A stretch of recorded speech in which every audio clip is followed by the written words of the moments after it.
Hello, magandang umaga uli sa inyo, panibagong araw na naman. Halika, isarado uli natin ang pintuan ng kusina para hindi maingayan uli ang amo ko sa akin. Medyo late na rin pala akong gumising ngayon, alas 7 ako bumangon kasi amo kong babae lang ang nandito. Ito nga pala yung marumihan kong damit. At ito naman yung para sa mga amo ko. Pero nalaban ko na kahapon. Antok pa ako ng mga oras na to kasi akala ko day off ko ngayon. Yun pala, Sabado lang. Buti na lang naalala ko at nag-alarm ako para sa araw na to. Kung hindi, nalintikan ako sa amo ko.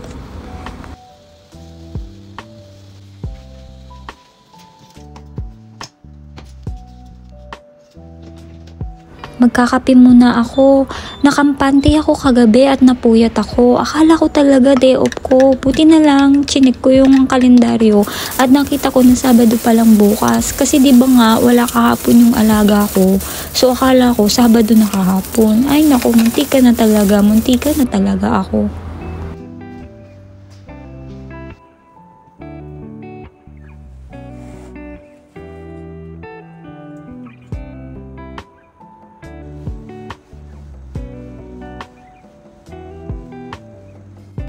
I-check ko muna yung sala namin at dediretso na ako sa pagtitiklob ng damit.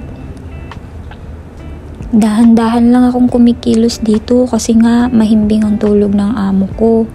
Gabing-gabi na siya umuwi kagabi.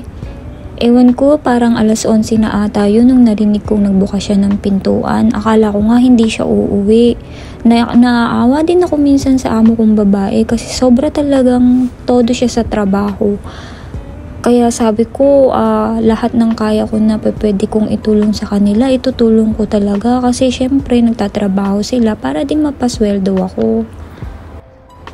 Pagkagising pala ng amo kong babae, nagbihis siya at nagpaalam sa akin. Sinabihan niya ako na pupuntahan niya ang kanyang mag-ama sa China dahil nga may golf tournament ang aking alaga. So sabi niya sa akin, hindi ko na kailangan magluto ng hapunan at ako nang bahala dito sa aming bahay. Gayon na rin, naalagaan ko din daw ang aking sarili dahil malamig dito ngayon sa Hong Kong. Sabado ngayon, kaya naka-schedule ako maglinis ng mga bintana. Pero kahit hindi Sabado, naglilinis din ako ng bintana basta marumi ito.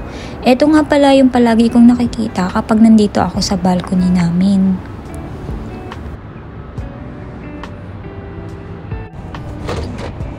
Sa ngayon, kaya ko pa na maglinis ng walang jacket dito sa labas pero siguro mga ilang araw lang hindi ko nakakayanin. Mahirap maglinis ng bintana kapag sobrang lamig. Naninigas yung mga daliri ko at talagang nangangatog ako. Pero hanggat kaya ko, ayoko muna magsuot ng mga panlamig kasi nahihirapan akong magtrabaho kapag ang kapal-kapal ng suot ko. Lalong hindi ako mapaigi sa ginagawa ko kasi may mga abala akong dapat pang ayusin sa katawan ko. Kaya hanggat maaari at hanggat kaya ko pa yung panahon, hindi muna ako gumagamit ng kahit anong panlamig sa bahay lang, sa loob lang ng bahay kapag nakatenga ako.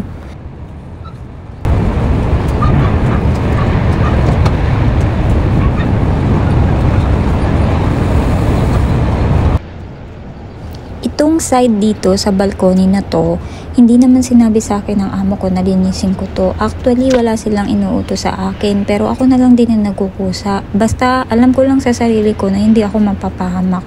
Okay lang para sa akin na maglinis dito.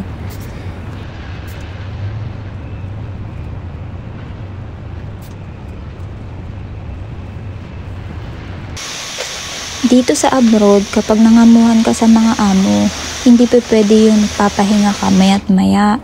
Kailangan matapos mo muna ang lahat ng trabaho mo, ang lahat ng inuutos ng amo mo at saka pa pwede magpahinga. Pero minsan, depende rin sa amo mo. May mga pagkakataon na may mga kasamahan akong katulong Madalas naririnig ko, kagaya rin ako dati na i-experience ko na halos wala kaming pahinga, lalo na kapag stay in talaga ang amo mo.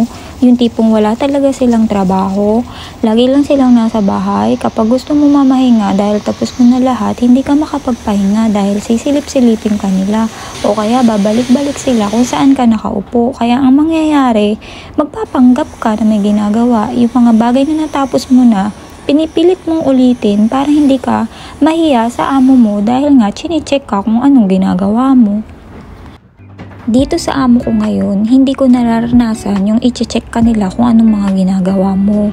Sila pa nga ang kusang nagsasabi na kapag natapos ko lahat ng trabaho ko sa oras, ay pwede na ako magpahinga at pumasok sa kwarto ko. Hindi sila ganun kahigpit, kaya ang ginagawa ko, gumagawa ako ng bagay na alam ko na pwede kong mapalitan yung kabaitan nila.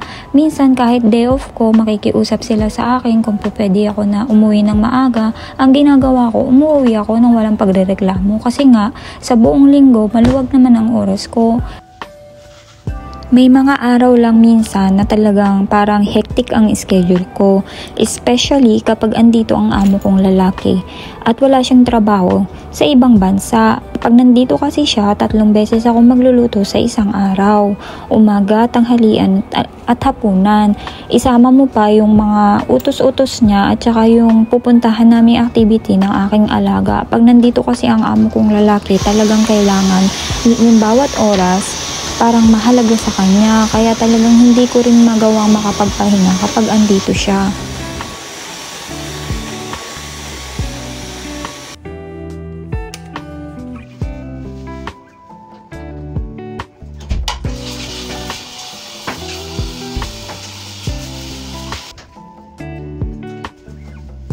Ganito ko nga pala linisin itong banyo ng amo ko. Pero hindi ko na siya i-general cleaning ngayon dahil nalinis ko naman na siya kahapon ng maayos. Ngayong araw na to ay umalis ang amo ko kaya saglit ko lang lilinisin ito. Medyo ibabrush ko lang yung pinaka-floor kasi nga ginamit ni amo. Madalas, alam nyo ba, nag-aalay Spider-Man ako dito sa banyo ng mga amo ko. Kasi sobrang liit ko, hindi ko maabot yung pinakadulo. Yung pinakataas ng salamin. Kailangan ko siyang punasan. Kaya kailangan ko mag-ala spider araw-araw dito.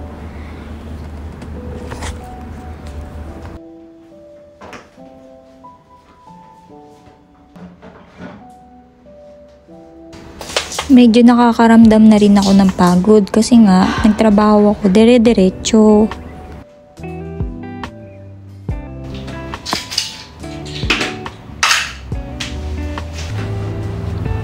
Ganito pala ang trabaho namin bilang domestic helper dito sa ibang bansa. Bawat sulok, kailangan mo talagang linisin. Wala kang sulok na hindi pwedeng hindi mo pupunasan. Kasi may mga amo na minsan na chinecheck kung ano yung mga nalinis mo. Minsan nga, chinecheck pa nila kung maalikabok pa yan o talagang madumi. Kaya dapat, bago ka masita, nagawa mo na. Para wala kang problema. Meron nga pala akong gloves panlinis pero hindi ko to ginagamit. Ayoko kasing gumamit dahil pinapasukan ng tubig sa loob kaya naguhugas na lang ako ng kamay pagkatapos ko maglinis. Alam nyo ba, aaminin ko rin sa inyo na minsan nakakaramdam na ako ng pagkaumay sa kung anong ginagawa ko. Umay? Ako lang ba ang nakakaramdam o kayo din? Ikaw ba naman kasi ang maglinis araw-araw ng bahagi ng bahay ng amo mo? Bawat sulok, bawat gamit, bawat libro. Talaga namang grabe namin kung linisin. Araw-araw namin ginagawa ito kahit sobrang linis. As in naman talaga, sino bang hindi maumay? Pero ganun pa man, nagpapasalamat ako sa trabaho ko dahil may buwan-buwan akong sahod na iniintay para maipadala sa pamilya ko.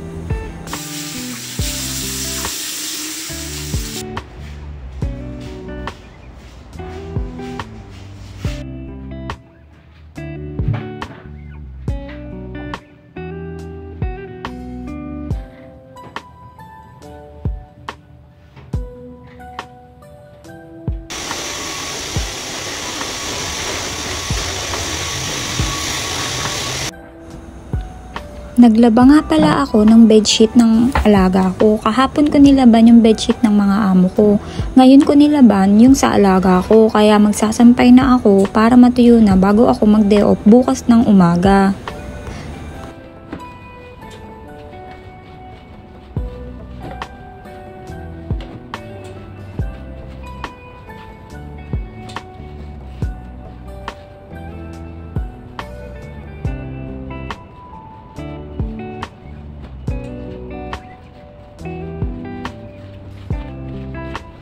Ito yung pakiramdam na kapag natapos mo yung trabaho mo, ang sarap humilata kapag walang amo. Pero kapag may amo, wala kang choice. Kailangan mo talaga magdire-diretso.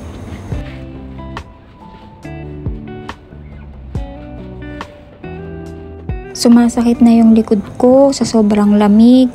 Pero magsusuot ako ng jacket mamaya pagkatapos ko magtrabaho. O diba, hindi madali ang pangangamuhan sa ibang bansa, pero kinakaya namin. Kaya sana yung pamilya namin sa Pilipinas, iwasan nyo rin pag-isipin kami kasi hindi madali na nagsabay-sabay ng gumagalaw ang lahat sa amin. Ang utak namin, ang damdamin namin, ang isip namin, hay nako. Malapit na rin akong matapos sa ginagawa ko, kaya habang naglilinis pa ako sa labas at nagmamap ng floor, lalaban ko na rin yung damit ko. Nga pala, pinapayagan ako ng amo kong gamitin tong washing machine, hindi naman niya ako pinagbabawalan. Pagkatapos ko dito ay kakain na ako ng almusalan, pero yung almusalan ko late na, pwede na siyang maging lunch kasi 11:30 na.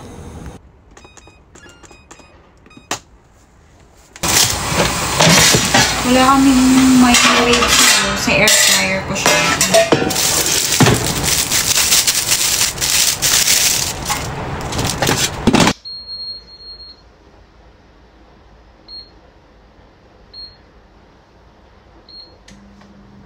Five minutes lang.